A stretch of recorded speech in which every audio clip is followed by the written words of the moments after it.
pessoal. Segundo bloco aqui do Cada Minuto Debate. Nesse bloco a gente sempre discute a nossa política local. E aí, a gente conversando durante a semana, a gente definiu que vamos conversar sobre os secretários candidatos. É um processo que sempre existe nos finais do governo, principalmente nessas interseções de período eleitoral. Pessoas que ocupam o secretariado e serão candidatos ou por consequência da sua função ou porque já foram colocados lá para fazer isso, né? Isso. Assim, de cabeça, acho que temos algumas figuras políticas no governo que podem ser candidatos. O Alfredo, ele declaradamente é candidato à Assembleia Legislativa, né, depois de pegar o recall da candidatura à prefeitura, é um candidato forte. O Alexandre Aires, que chegou a ser cotado para ser candidato a governo do Renan Filho, Alexandre Aires, secretário de Saúde, é candidato a deputado estadual, também com ótimas chances, porque além do apoio do governo, ele tem o apoio do Sérgio Toledo, o sogro dele e tal. O Rafael Brito, o pessoal fala também que ele pode sair a candidato a deputado estadual. A gente não pode esquecer do Maurício Quintela, que é secretário, né? Tem uma secretaria na mão dos Beltrões, então essa secretaria serve também para alavancar, né, essa candidatura estadual. E depois a gente até fala na questão da prefeitura, mas basicamente esse combo, né? Desse combo aí, que você acha que tem chance de ser eleito, todos são fortes? O Maurício Quintela, para federal, no caso, né? O Maurício Quintela seria para federal. Recuperar o mandato, disputou o Senado, né? Na eleição passada, não foi isso? E é um nome forte, né? Um nome de peso, eu imagino. Na questão das bases, né? Que ele perdeu, não sei se ele recupera. Pois é. Está com a secretaria, seria um forte candidato a recuperar esse mandato de deputado federal, na Câmara Federal. Desses nomes que você citou, eu vou chutar aqui, só uma impressão, imagino que o nome mais... Os dois ali, o secretário de Segurança, o Alfredo Gaspar de Mendonça, e o secretário de Saúde, né? Porque são pastas, são as maiores pastas. A outra seria a educação, em termos de tamanho, né? De estrutura. Mas, né? A educação tem todo aquele problema, acabou ficando com o Rafael Brito, mas é mais na cota do governador por causa daquela questão do Luciano, né? Isso. Então, a Secretaria de Segurança, você lembrou bem, o Alfredo Gaspar, esse Procurador-Geral de Justiça, né? O nome do Ministério Público. Está aí, inclusive, um personagem curioso, interessante, nesse aspecto da migração do Ministério Público e para a política, né? Está na moda agora. Está na moda. Ele, assim como, até antes de seus colegas famosos, deixou o Ministério Público no ano passado, né? Em 2020, para essa candidatura a prefeito que não deu certo. Os colegas dele que eu me refiro, Deltan Dallagnol, Carlos Fernando, os caras da Lava Jato, o Rodrigo Janot, que era o chefe deles, né? Em tese, né? Um chefe tresloucado que ninguém sabe em quem ele mandava ou não mandava. Mas o Alfredo Gaspar de Mendonça tem uma história no Ministério Público, disputou a eleição no ano passado, então é uma cara conhecida em Maceió, pelo menos, né? Com boa votação. Na Secretaria de Segurança Pública, que é uma área sempre que tem um apelo forte, né? Está sempre na mídia, sempre na imprensa, dá para a gente notar que isso não é uma crítica ao trabalho dele, enfim, mas a gente nota nas ações do secretário Alfredo Gaspar, algo realmente decidido a se comunicar com o povo, né? Profissional. Na rede social, profissional, os vídeos, e o empenho dele direto nas operações, era uma coisa que ele já fazia quando era chefe do Ministério Público, né? De estar na linha de frente das blitz, das operações, enfim.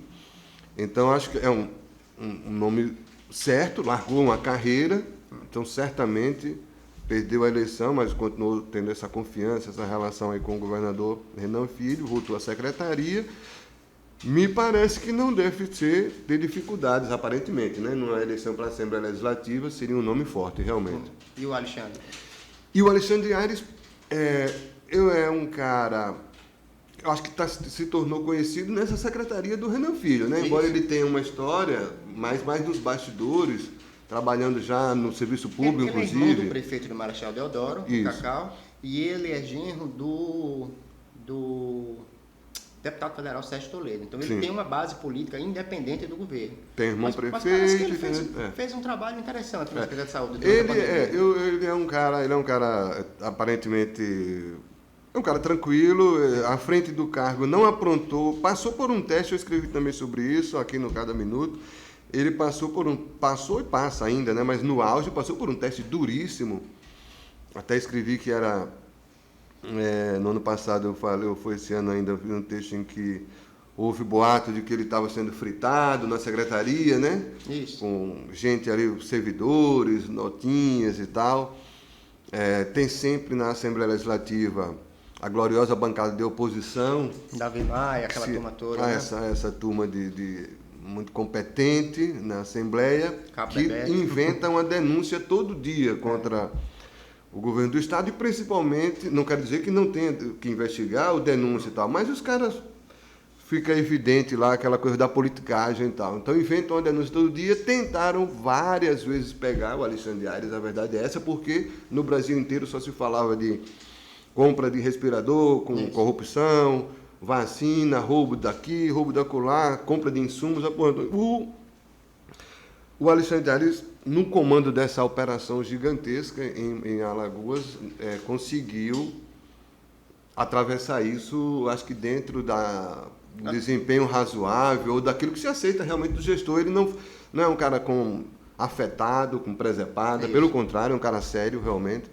E eu acho que todas as vezes que se manifestou foi bastante claro, objetivo. Eu acho que o Estado, a Secretaria, ele como secretário, acho que atuou. Não conheço situações que possam macular a gestão do Alexandre Aires na Secretaria de Saúde. E por causa dessa base, dessa força da Secretaria, dos contatos que ele fez em Maceió, no interior, ao longo desses anos todos, é um cara bem atuante, é um cara jovem também ainda. Acho que é um nome realmente forte, o Aires. O Rafael, acho que vai precisar de um esforço maior do governador para elegê-lo, né? Porque o Rafael, ele trabalha com a base, que é a base do turismo, que foi uma base mais elitizada e tudo mais, é uma figura meio que desconhecida, né? Eu acho que aí nesse caso é a coisa da máquina, né? Que eu não conheço, eu sei o nome e tal, mas de fato, como você falou, não sei qual é a trajetória, mas com mais detalhes sobre ele, mas acho que só por causa de ter uma Secretaria de Estado, ter o apoio do governador, contar com a coisa da máquina, pode ser, né? É o nome e tal. É bom a gente lembrar, curiosamente, na eleição do ano passado, claro, cada eleição é uma eleição, como se diz. Secretários do Rio Palmeiras não deram muita sorte na tentativa de se transformar em vereador. Só me lembro aqui do Joãozinho, só deu certo esse. O secretário do Turismo, que era o Palmeiras, também Não, Luiz também Palmeiras. não. Não, tem né? votação bizonha, ridícula, né? Então, ou seja, o cara ficou, e olha que ficou os 2 mandatos, né? Ficou 8 anos, teoricamente, tendo uma... E o Marcelo, você não pode dizer que foi ato do Rui. O Marcelo tem uma vida própria, com Arthur Lira, então não tem nenhuma... Né? Exatamente. Agora você falou uma coisa curiosa aí, né? Pra gente só... É ruim que você nomeie alguém apenas na combinação, vai ganhar um cargo para ter verba, para ficar popular, para se eleger. Ou seja, a motivação original dessa nomeação não é o trabalho a ser feito na secretaria, né? A motivação original é um mandato, é a política. Então, é uma pena, inclusive, que... Da mesma forma que o sujeito se elege deputado federal e larga o mandato para ser secretário, para o governador encaixar um outro lá, enfim. Essas coisas eu acho que, inclusive, deveriam ser proibidas, na verdade. Na reforma política, eleitoral séria, deveria vetar isso, assim como outras situações, como essa de carreira, a quarentena para juiz, para promotor, para delegado. Eu acho que isso tem que existir. Da mesma forma, eu acho que o sujeito se elegeu para deputado federal, ele tem que cumprir mandato para federal. Ele não tem que se eleger agora. E nem tem alguns que só fazem tomar posse e já saem do cargo e viram secretário de Estado. E aí um suplente que não teve voto para se eleger vai para lá, né? Não é o nosso tema aqui, mas como você lembrou disso, que os secretários, os caras estão no cargo, alguns ficam populares por causa de um trabalho como secretário. Outros vão para lá para para usar a secretária, usar turbinar. a secretaria. Você tem famílias, aqui em Alagoas, uma característica nossa política, famílias que são detentores de cargos. Os Beltrões, os Pereiras. Sem dúvida. Você tem o caso da Melina Freitas na cultura. Qual a história da Melina Freitas na cultura sem dúvida. Né, acaba? E ou então, ou é isso, ou você acomodar alguém, né, de peso na política. Um caso clássico, por exemplo, é o Tomás Nonô. Você acha que o Tomás Nonô estava preocupado em ser secretário de saúde de Maceió? Claro que não. Ele estava lá como secretário do Rui porque ele é o Tomás Nonô, tem uma cota na governança, digamos assim, daquela prefeitura, daquela gestão, e impôs o nome dele para ser secretário. Mas, naturalmente, que ele não tinha interesse nenhum em cuidar da saúde de Maceió. Ele estava lá para fazer política na secretaria. Né? No campo da prefeitura, a gente tem um que não é secretário, mas que é secretário, que é o João Caldas. João Caldas praticamente vai monopolizando essa questão das figuras da prefeitura que serão candidatos.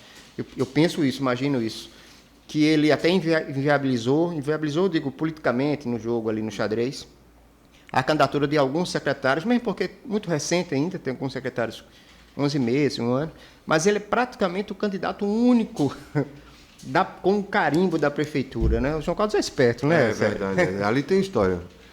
Não sei se...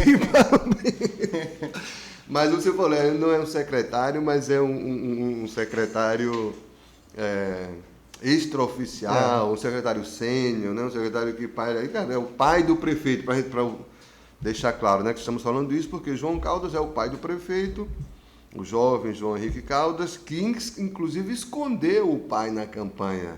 Foi. Escondeu o pai na campanha, a campanha do adversário dele, um dos adversários, chegou a usar, acho que foi do Alfredo. O Rui usou na passada, né? Porque, chamando ele de João Caldas. João Caldas, exatamente.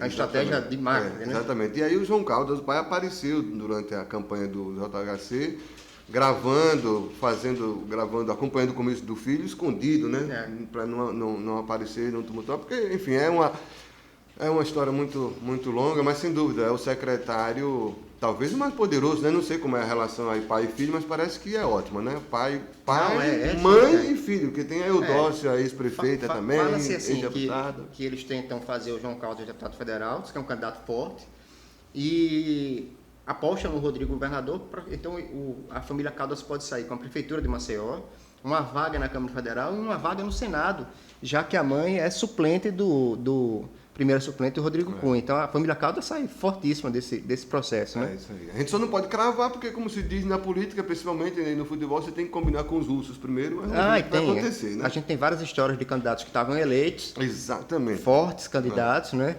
Eu acho que o maior caso desse é o João Lira, né? Eleito há um mês antes e depois, né? Exatamente. Perdeu.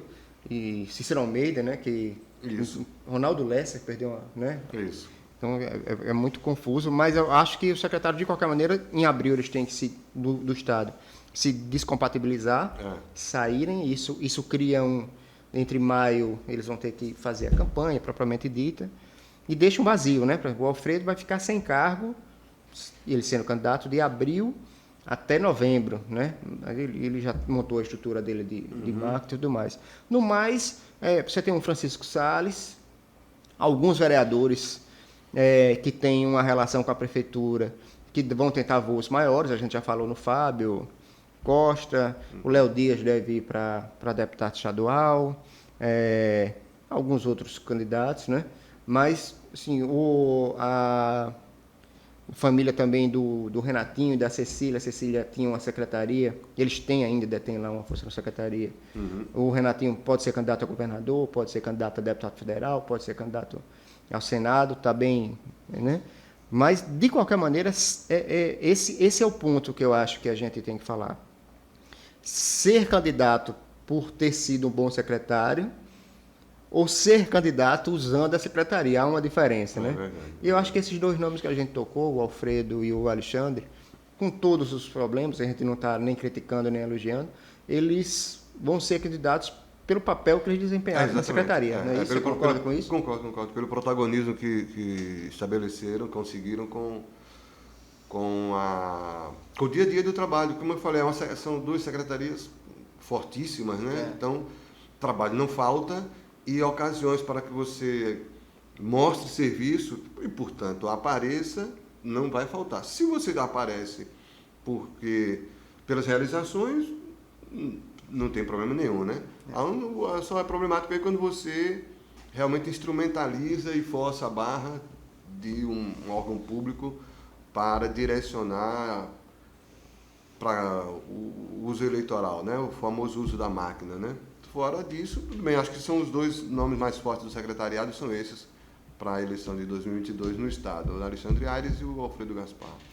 Perfeito, gente. Esse foi o fim do segundo bloco. 2022 promete uma eleição. Esse bloco local vai ter vários embates e debates, né? Mas, por enquanto, é isso. A gente traçou um quadro durante todo 2021 do que vai acontecer em 2022 no quadro político. Em 2022 a gente volta efetivamente para a briga com as convenções e tudo mais. Esse é o Cada Minuto Debate, gente, né? Aqui no seu segundo bloco, aquele segundo bloco regional. Lembrando sempre que está no site www.cadaminuto.com.br, no nosso canal do YouTube, Cada Minuto TV. Agradecendo, viu, Célio, as visualizações sempre aumentando, as pessoas já começando a repercutir para o bem e para o mal, né? É normal, a gente já esperava isso e agradeço essa audiência. E também nas plataformas de streaming.